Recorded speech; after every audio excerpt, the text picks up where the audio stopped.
வணக்கம் மக்களே, நீங்கள் தம்ப்நெயிலில் பார்த்தது உண்மைதான். தலை லைசன்ஸ்டு கன் வச்சுருந்தாரு. அதை ஒரு சுச்சுவேஷனில் யூஸும் பண்ணார். அப்படி அவர் அந்த கன்னை யூஸ் பண்ணுறதுக்கு காரணம் என்ன, அப்படி என்ன சுச்சுவேஷன் க்ரியேட் ஆச்சு, இது எல்லாத்தையும் இந்த வீடியோவில் நம்ம பார்க்க போகிறோம். வாங்க வீடியோக்குள்ளே போகலாம்.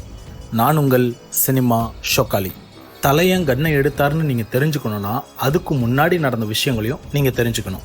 1996லேருந்து 97 தலையோட டேக் ஆஃப்னே வச்சுக்கலாம், தலையோட ரைஸ். 1996ல் காதல் கோட்டை படம் செம்ம ஹிட்டு. தலை அந்த படம் ரிலீஸ் ஆன அன்னைக்கே பெரிய ஸ்டார் ஆகிட்டார்.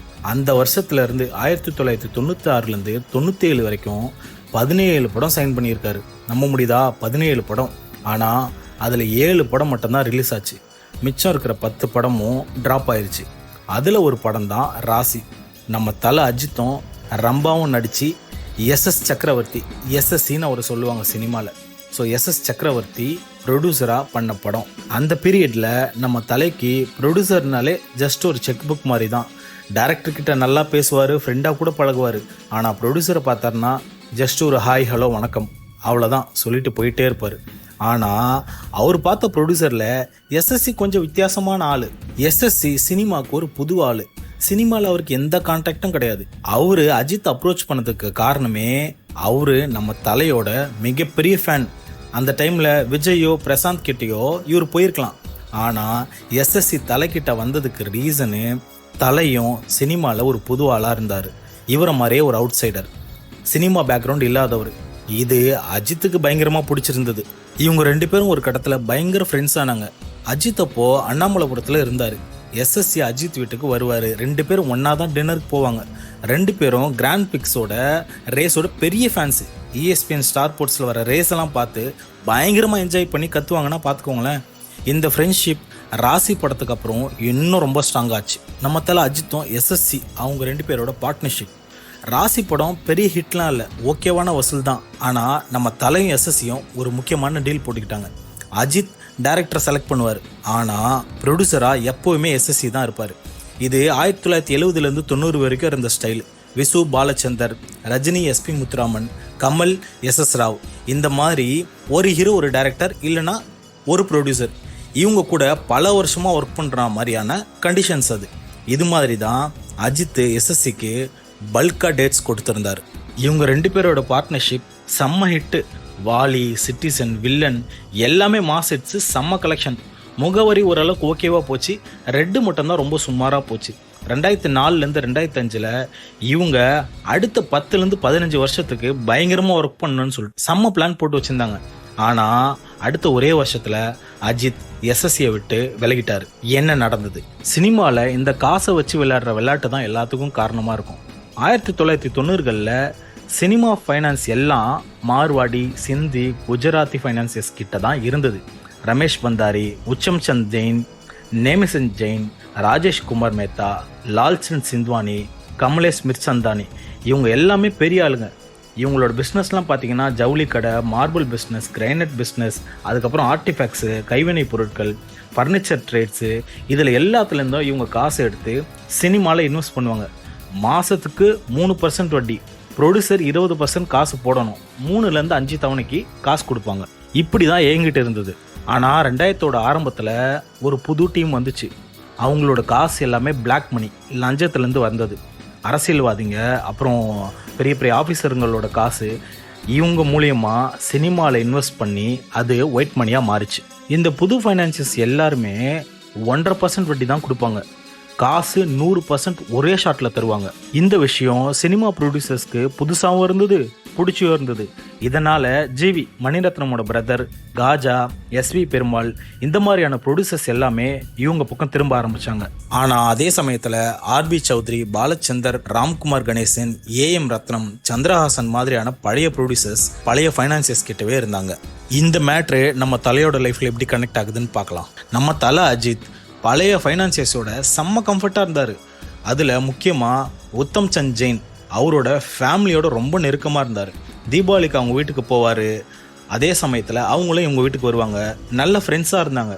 ரெட் படம் ஃப்ளாப் ஆனப்போ கூட ஜெயின் ஃபேமிலி வட்டியை நிறுத்திட்டாங்க. அதுக்கப்புறம் வில்லன் ரிலீஸ் ஆகிற வரைக்கும் வெயிட் பண்ணி படத்தில் கலெக்ஷன் ஆனதுக்கு அப்புறம் தான் வட்டியோடு சேர்த்து மொத்த காசையுமே அவங்க வாங்கினாங்க.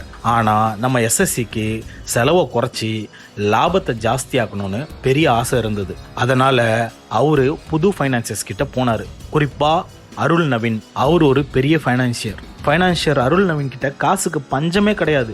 கேட்ட காசை ஒரே ஷாட்டில் 100% முழு தொகையும் கொடுத்துருவாரு. ஒரு நிமிஷம் கூட டிலே ஆகாது சொன்ன டைம்ல இருந்து. ஃபார் எக்ஸாம்பிள், காலையில் 10 மணிக்கு கால் பண்ணால் 11 மணிக்கு உங்கள் கையில் காசு இருக்கும். அந்த மாதிரியான ஒரு ஃபைனான்சியர். ஆனால் இந்த விஷயம் எதுவுமே நம்ம தலைக்கு தெரியாது. உத்தம் சந்த் ஜெயின் ஷூட்டிங்க்கு ரெகுலராக போகிறது வழக்கமாக வச்சுருந்தாரு அஜித்தை மீட் பண்ணுறதுக்கு. ஆனால் அவர் ஷூட்டிங்க்கு வராமல் நின்னதை அஜித் கவனிச்சார்.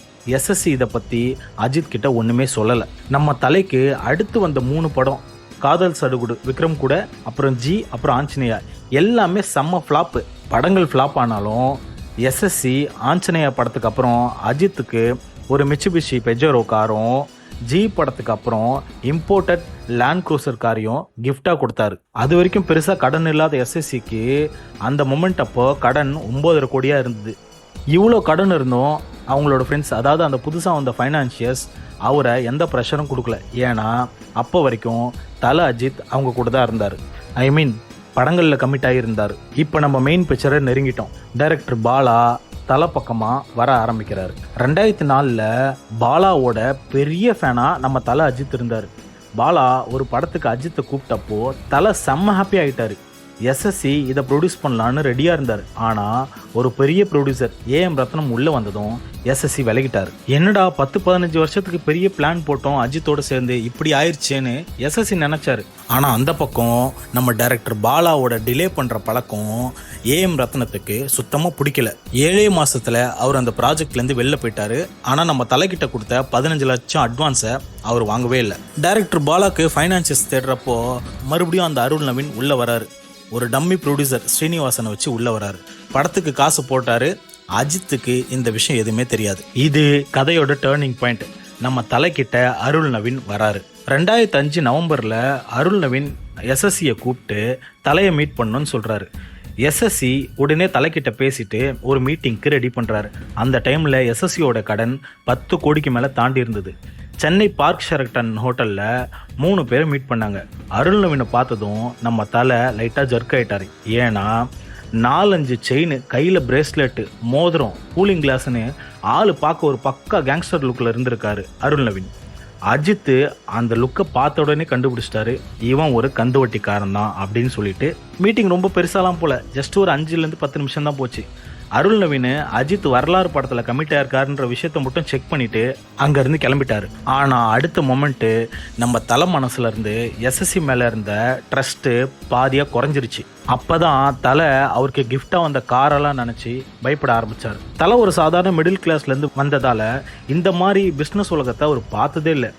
அப்பயே டிசைட் பண்ணிட்டாரு இனி எஸ்எஸ்சி கூட ஒர்க் பண்ணக்கூடாதுன்னு. இதுக்கிடையில் பாலாவோட வரலாறு ஷூட்டிங் டிலே ஆகிட்டே இருந்தது. அஜித் செம்ம காண்டாயிட்டாரு. இந்த கேப்பில் பாலா அஜித்தை இன்னொரு புது படத்துக்கு கூப்பிட்டாரு. அந்த படத்தை அவரே ப்ரொடியூஸ் பண்ணுறன்னு வேற சொல்லியிருந்தார். டைரக்டராக நம்ம பி வாசு டைரக்ட் பண்ணுவார்னு பாலா சொல்கிறாரு. உடனே அதுக்கு நம்ம தலை ஓகே சொல்கிறாரு. அடுத்த கட்டமாக ஃபைனான்ஷியரை மீட் பண்ண போகலான்னு போனால் மறுபடியும் அங்கே அருள் நவீன் தான் நிற்கிறாரு. அஜித்துக்கு பெரிய ஷாக்கு. அருள் நவீன் தலையோட 2 படத்துக்கு காசு போட்டிருக்காரு. தலைக்கு தெரிஞ்சு போச்சு நாம் இந்த லோன் ஷார்க்கோட ட்ராப்பில் மாட்டிக்கிட்டோன்னு. ஆனால் தலை எதுக்கு பயப்படலை. தலை உடனே பி வாசு வீட்டுக்கு போயிட்டு இந்த படத்தை உடனே கேன்சல் பண்ண சொன்னார். ஆனால் பி வாசு கூலாக ரமேஷ் பாபு, ஒரு தெலுங்கு டிஸ்ட்ரிபியூட்டருக்கு ஒரு கால் பண்ணார். 15 நிமிஷத்தில் ரமேஷ் பாபு முழு படத்துக்கும் காசு போடுறதுக்கு ஒத்துக்கிட்டாரு. பாலா கிட்டேருந்து வாங்கின அட்வான்ஸை தலை திருப்பி கொடுத்தாரு. இந்த விஷயத்தில் பி வாசு அஜித்தோட பேரை வெளியே வராமல் பார்த்துக்கிட்டாரு. புது ப்ரொடியூசரை செட் பண்ணார். ஆனால் பாலா செம்ம கடுப்பாயிட்டார். பி வாசு இண்டஸ்ட்ரியில் சீனியர்ன்றதால பாலாவால் அவருக்கு அகேன்ஸ்டாக எதுவுமே பண்ண முடியல. பரமசிவம் படம் ரிலீஸ் ஆச்சு. சின்ன லாஸ் தான். அதனால் தலை அவரோட சம்பளத்தில் 40% திருப்பி கொடுத்தாரு. வரலாறு படத்துக்கு அப்புறம் எஸ்எஸ்சி கூட ஒர்க் பண்ணக்கூடாதுன்னு தலை டிசைட் பண்ணார். ஷூட்டிங்கோட கடைசி நாள் அப்போ எஸ்எஸ்சி அஜித்தை மீட் பண்ணி 3 படத்துக்கு டேட் கேட்டார். ஆனால் தலை அந்த மொமெண்ட்டே அதை மறுத்துட்டார். நீ அருள் நவீன் கூட சேர்ந்து ஒர்க் பண்ணுறது எனக்கு சுத்தமாக பிடிக்கல, நான் இதுலேருந்து விலகிக்கிறேன்னு சொல்லிட்டு கிளம்பிட்டே இருந்துட்டார். அடுத்து தலை அந்த கார் பிரச்சனை, காசு பிரச்சனை எல்லாத்துக்கும் ஒரு முடிவு கட்டுறாரு. வரலாறு படம் மெகா ஹிட்டு. எஸ்எஸ்சியோட கடன் எல்லாத்தையும் கிளியர் பண்ணியாச்சு. அந்த சமயத்தில் அஜித் என்ஐசி ஆர்ட்ஸ்க்கு இனி ஒர்க் பண்ண மாட்டோம்னு சொல்லிட்டாரு. இதுக்கிடையில் பாலாவோட படத்துலேருந்து தலை வெளியேறதுக்கு அட்வான்ஸை வட்டியோடு திருப்பி கொடுத்தாரு. ஷூட்டிங் டிலேன்னு ஒரு ரீசன் சொன்னாலும் உண்மையான ரீசன் என்னென்னா அருள் நவீனோட ட்ராப்லேருந்து வெளியில் வரணும், அதுதான். ஆனால் இந்த விஷயத்தை கேள்விப்பட்ட அருளோட ஆளுங்க சும்மா விடுவாங்களா? தலைக்கு கால் பண்ணி முதல்ல கெஞ்சுற மாதிரி பேசினாங்க. அதுக்கப்புறம் மறைமுகமாக தலையை மிரட்ட ஆரம்பித்தாங்க. ஆனால் இந்த மிரட்டலுக்கெல்லாம் தலை பயப்படல. அவரோட ஃப்ரெண்டு ஒரு கலெக்டரை மீட் பண்ணார். 2 பேரும் பேசி கைத்துப்பாக்கிய நேஷ்னல் பர்மிட்டோட தலை வாங்குறதுக்கு அவர் ஹெல்ப் பண்ணார். இந்த விஷயம் ஷாலினி மேமுக்கு கூட அப்போ தெரியாது. இது கிளைமேக்ஸு. தலை ஒரு கேங்ஸ்டராக மாறின மொமெண்ட்டு பார்த்துடலாமா? ஒரு ஹோட்டல் ரூமில் தலை, டைரக்டர் பாலா, அருள் நவீனோட ஆளுங்க மீட் பண்ணுறாங்க. அவனுங்க நம்ம தலையை மிரட்ட ஆரம்பிக்கிறாங்க. ஆனால் நம்ம தலை பயப்படலை. கொஞ்சம் கொஞ்சமாக அவங்களோட மிரட்டலை கேட்டுக்கிட்டே இருக்காரு. ஒரு மொமெண்ட்டில் அவருக்கு பின்னாடி இருந்த பிஸ்டலை எடுத்து அருள் நவீனோட நெஞ்சுக்கு நேராக நிறுத்துறாரு. அந்த டீமில் எல்லாருக்கும் ஷாக்கு. அதில் சிலர் மயங்கி விழுந்துட்டாங்கன்னா பார்த்துக்கோங்களேன். ஏன்னா அந்த டைமில் தமிழ்நாட்டில் துப்பாக்கி வச்சுருக்கிறது ரொம்ப ரேரு. இவனுங்க இது வரைக்கும் உண்மையான துப்பாக்கி பார்த்ததே இல்லை. தலை கையில் இருக்கிற ரியல் கன்னை பார்த்தோன்னே மிரண்டுட்டானுங்க. கோவத்தில் நம்ம தலையோட கண் ரெட்டாக இருந்தது. லால இருக்க பிரிவெல்லாம் சொல்லிட்டு தண்டனை எல்லாம் பேசிட்டு அவங்கள மிரள வச்சுட்டாரு. பத்தாததுக்கு அவரோட கலெக்டர் ஃப்ரெண்டுக்கு ஃபோன் பண்ணி ஸ்பீக்கரில் வேற போடுறாரு.